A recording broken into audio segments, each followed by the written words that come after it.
Welcome everyone, स्वागत है आपका मेरी नेक्स्ट वीडियो में। आज का हमारा टॉपिक है ब्लड।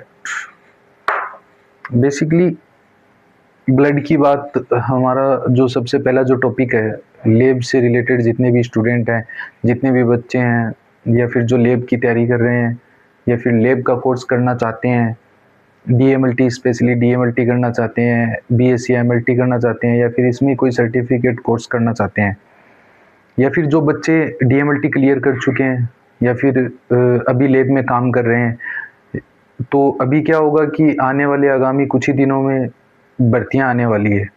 एम्स से रिलेटेड देख लो, रेलवे में देख लो, या फिर आप देखो तो जितने भी आपकी जो स्टेट गवर्नमेंट्स हैं, ये अपने अपने लेवल पे कोई ना कोई गवर्नमेंट भर्ती निकालेगी। तो ये सभी आने वाली भर्तियां दिन पर दिन आजकल हम देख रहे हैं कि एग्ज़ाम हो रहा है, एग्ज़ाम बेस्ड सब कुछ चल रहा है। तो इसमें आपको तैयारी तो करनी पड़ेगी। आप अगर कोई लैब में भी काम करते हो तो आपको अच्छा खासा नॉलेज होना चाहिए। और नॉलेज के लिए हम जानते हैं कि हमने तैयारी भी लैब से रिलेटेड की है, तो लैब में सबसे पहला जो नाम आता है वो आता है ब्लड।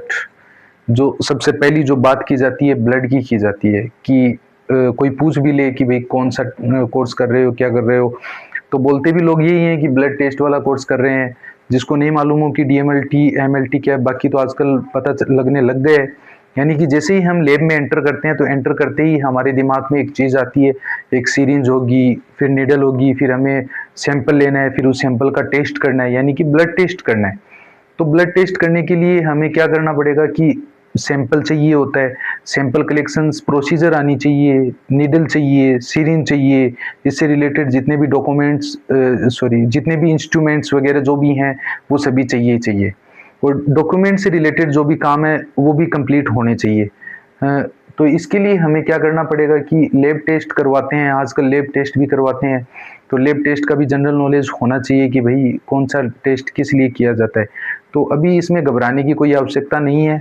जो भी बच्चे नए हैं या फिर जो भी बच्चे पुराने हैं, जो तैयारी कर रहे हैं या फिर जो तैयारी करते थे, या फिर अभी जो ऑनलाइन क्लासें ले रहे हैं, जिनको क्लासें नहीं मिल रही प्रॉपर, तो आपको टेंशन लेने की बिल्कुल भी आवश्यकता नहीं है। हम धीरे धीरे स्टेप बाय स्टेप, आज ब्लड किया, कल और टॉपिक करेंगे, कल टेस्ट करेंगे, फिर आगे और भी टेस्ट करेंगे। तो मैं आपको एक एक टेस्ट के बारे में बताता रहूँगा, हम आगे बढ़ते रहेंगे। उससे पहले हमें जनरली बेसिकली जो हेमेटोलॉजी सबसे पहला जो सब्जेक्ट होता है, डीएमएलटी में देख लो, एमएलटी में देख लो, फर्स्ट ईयर का जो सब्जेक्ट होता है वो होता है हेमेटोलॉजी। हेमेटो वर्ड कहाँ से लिया गया है? हेमेटो जो वर्ड लिया गया है ये एक ग्रीक वर्ड है, जो मोस्टली कहाँ से लिया गया है? हाइमा से। इसका मतलब होता है, हाइमा का मतलब होता है कि हेमेटो मीन्स होता है ब्लड। क्या होता है? ब्लड। और प्लस लॉजी का मीन्स आपको मालूम है, लॉजी मीन्स होता है स्टडी करना। यानी कि जिस टॉपिक पर हम बात कर रहे हैं वो है ब्लड। यानी कि जिस सब्जेक्ट के अंदर हम ब्लड की स्टडी करेंगे, किसकी स्टडी करेंगे? ब्लड की। ब्लड, और अब ब्लड तो अकेला तो है ही नहीं, इट्स कंपोनेंट्स, इसके बहुत सारे क्या होते हैं? कंपोनेंट्स होते हैं। इनके बारे में हम जो स्टडी करेंगे वो पढ़ेंगे हेमेटोलॉजी में। किस में पढ़ेंगे? हेमेटोलॉजी में। हेमेटोलॉजी के बाद एक और सब्जेक्ट होता है ब्लड बैंकिंग, जिसकी हम आगे आने वाले टॉपिक्स में उसकी चर्चा कर लेंगे। लेकिन आज के लिए हमें, आज का जो हमारा टॉपिक है वो है ब्लड। हिंदी में जिसको बोलते हैं रक्त, रुधिर, जो भी बोलना हो आपको बोल सकते हो। ब्लड जो होता है स्पेशली एक फ्लूइड होता है, एक स्पेशल टाइप का एक फ्लूइड होता है। यानी कि इसको बॉडी के अंदर एक स्पेशली ऐसा ऑर्गेनाइज्ड किया गया है कि जो ट्रांसपोर्टेशंस का काम करे। ट्रांसपोर्टेशंस का मतलब होता है कि एक जगह से दूसरी जगह किन्हीं को लेके जाना। तो ब्लड का जो मोस्ट इंपोर्टेंट जो फंक्शन है वो किसको लेके जाएगा? सबसे पहला जो काम करता है वो करता है ऑक्सीजन का ट्रांसपोर्टेशन। यानी कि हम जानते हैं, हम सांस जब लेते हैं तब तो ऑक्सीजन लेते हैं, और सांस जब छोड़ते हैं तब ऑक्सीजन CO2 छोड़ते हैं। तो ये जो ऑक्सीजन हमने सांस के द्वारा ली है, ये तो हमारे लंग्स में गई है। तो लंग्स से पूरी बॉडी में कैसे जाएगी? वो पूरी बॉडी में जाने के लिए उसका ट्रांसपोर्टेशन कौन करेगा? ब्लड करेगा। इसके लिए हमें पढ़ना पड़ेगा कि ब्लड जो होता है वो स्पेशल टाइप का फ्लूइड होता है, जो मोस्ट इंपोर्टेंट कौन से टिश्यूज के द्वारा बना होता है? कनेक्टिव टिश्यू के द्वारा। इसको बनाने का जो काम करते हैं वो करते हैं कनेक्टिव टिश्यू। एक टाइप का स्पेशल कनेक्टिव टिश्यूज होता है जो सिर्फ और सिर्फ किसका फॉर्मेशन करता है? ब्लड का फॉर्मेशन करता है। ब्लड दिखने में कैसा होता है? विस्कस होता है, थोड़ा सा गाढ़ा होता है, थिकर होता है, स्टिकी होता है, चिपचिपा होता है, और जो अपना वाटर होता है उससे 3 से 4 गुना ज्यादा ही होता है इसकी विस्कोसिटी जो होती है वो। इसकी जो पीएच होती है नॉर्मली वो कैसी होती है? 7.35 टू 7.45, यानी कि जो 7.35 से 7.45 थोड़ा ही ऊपर जा रहा है, तो इसकी जो नेचर होगी वो कैसी होगी? एल्केलाइन। कैसी होगी? एल्केलाइन, और वो भी कैसी? कैसी? लाइटली, यानी कि एकदम से हल्का एल्केलाइन होगा। हमें पता भी नहीं चलेगा कि ये एल्केलाइन नेचर का ये कौन सा है। अपन ने कल बात की थी कि कीटोन बॉडीज की बात की थी। कीटोन बॉडीज जब क्या हो जाती है?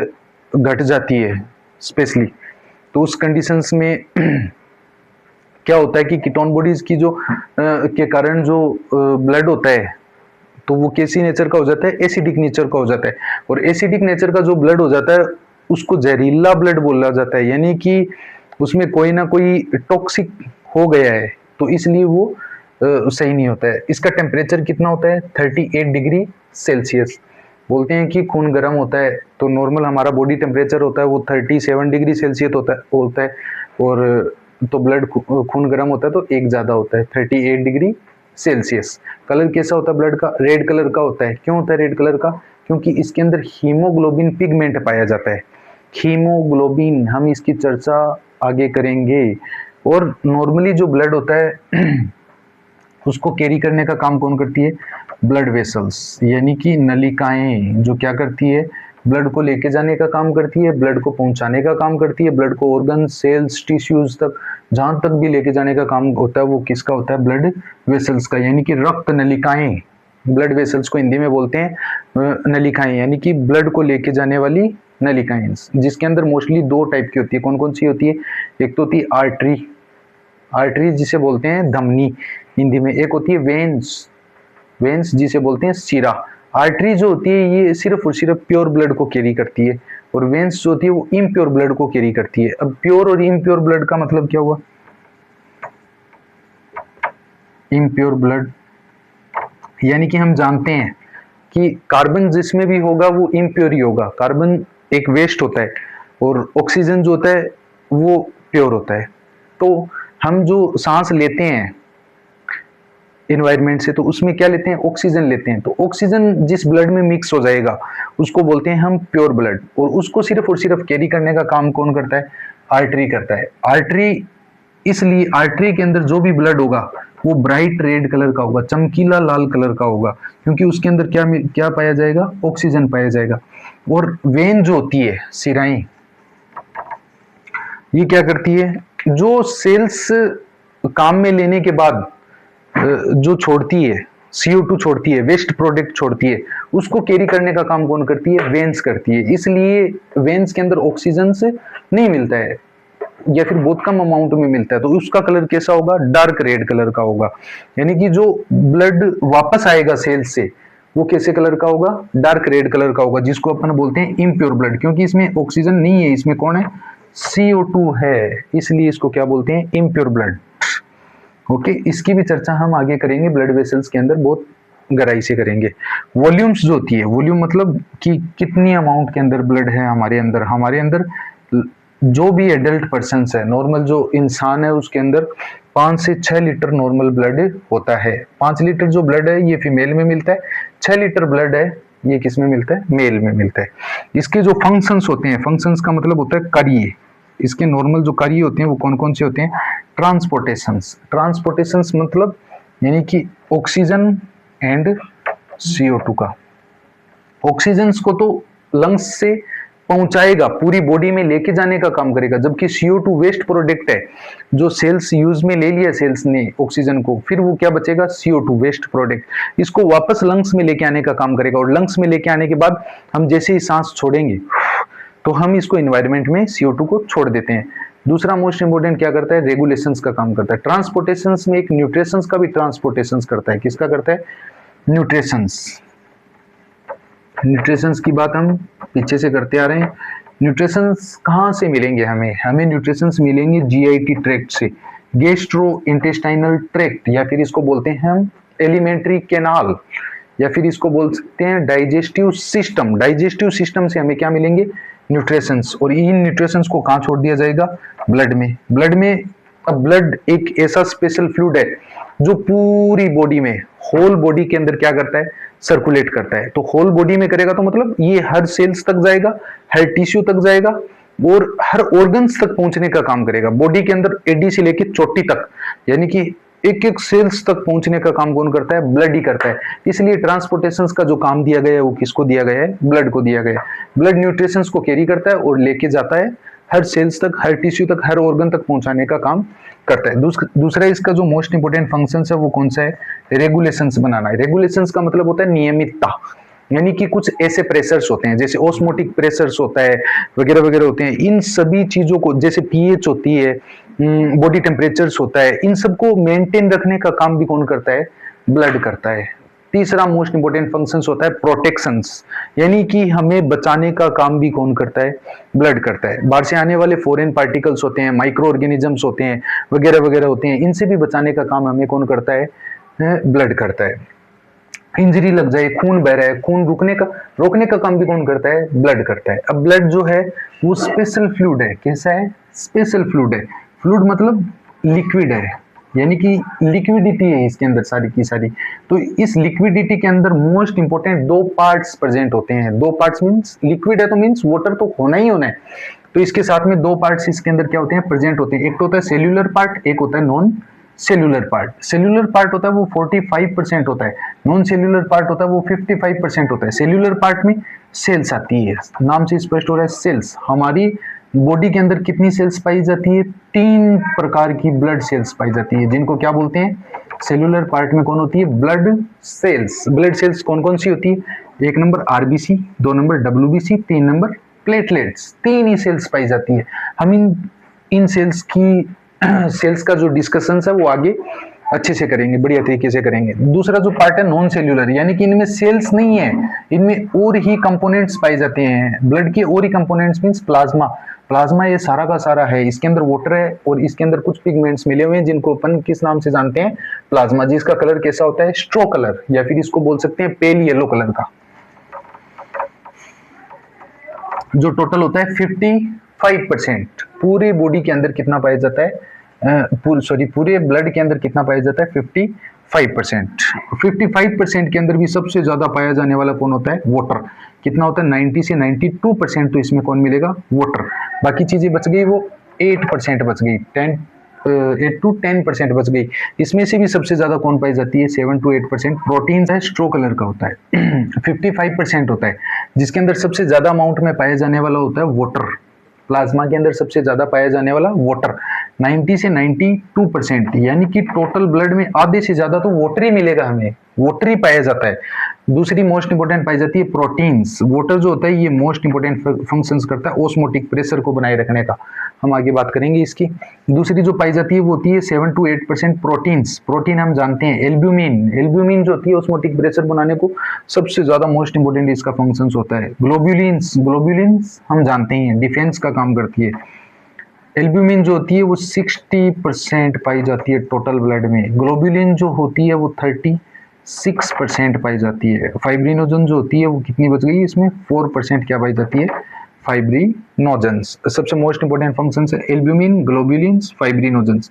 3 प्रकार की प्रोटीन्स पाई जाती हैं। कुछ पाई जाते हैं इलेक्ट्रोलाइट्स। इलेक्ट्रोलाइट जैसे बात करते हैं sodium, potassium, calcium, magnesium, chloride वगैरह। लैब वाले बच्चों को बहुत ज़्यादा ध्यान देना है, क्योंकि हम जो इलेक्ट्रोलाइट टेस्ट करते हैं ये एमसीक्यूज में पूछे जाते हैं। बहुत ज़्यादा क्वेश्चंस ऐसे पूछे जाएंगे। हम इनकी तैयारी कर रहे हैं, फिर टेस्ट पढ़ेंगे, फिर हमारा सिलेबस जैसे ही कंप्लीट हो जाएगा उसके बाद हम एमसीक्यूज की भी तैयारी करेंगे।